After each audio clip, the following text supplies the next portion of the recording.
ज्यांना ज्यांना जिथं जायचं तिथं त्यांना जाण्याचा अधिकार आहे.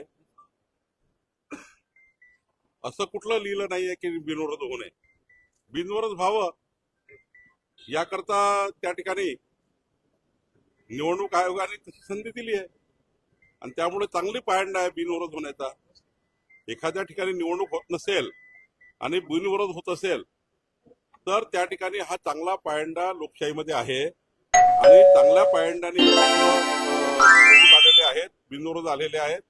शेवटी सर्वांचा निवडण्याचा हे जो आहे अजेंडा हा विकासाचा आहे आणि तिथल्या जनतेला, तिथल्या विरोधी पक्षालाही वाटलं असेल तिथल्या उमेदवारांना की भारतीय जनता पार्टी, शिवसेना, महायुतीचे लोक निवडून आले तर राज्य सरकार, केंद्र सरकारच्या योजनेचा फायदा त्या भागाच्या विकासाकरता होईल. आणि मग असं कुठं लिहिलं नाहीये की बिनविरोध होऊ नये. कोर्टात जाऊ दे किंवा त्यांना त्यांचा न्याय मागू दे, पण बिनविरोध होणे हे लोकशाहीमध्ये चांगलं आहे.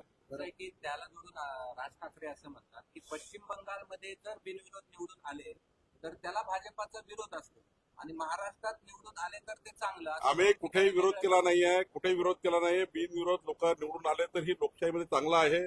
अनेक सरपंच बिनविरोध होतात, अनेक ठिकाणी नगरसेवक बिनविरोध होतात, अनेक सरपंच या राज्यामध्ये बिनविरोध झालेले आहेत.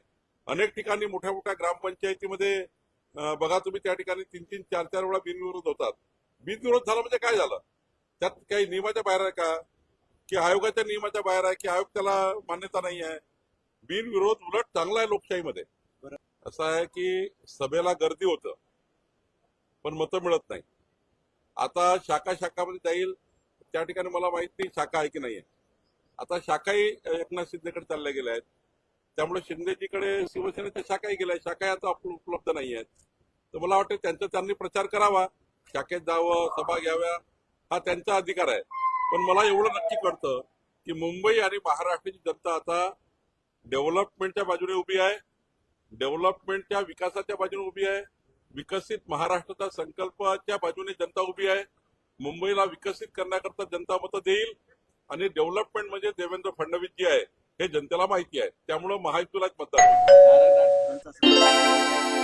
आहे की त्यांना सकाळपासून काहीतरी गरम बातमी दिल्याशिवाय त्यांचं पोट भरत नाही आणि मीडियांनाही तशी बातमी पाहिजे असते, तुम्हाला तशाच बातम्या पाहिजे असतात. खरं तर हे यांना नका विचारू जास्त, आता हे आउटडेटेड झालेले लोक आहेत. शिवतीर्थावर महायुतीची सभा होणार का अशी सगळी चर्चा सुरू आहे, असं काही आहे? शिवतीर्थावर महायुतीची सभा होणार? आता तिथलं नियोजन काय केलं आशिष शेलारजी आणि अमित साटम केली ते बघावं लागेल.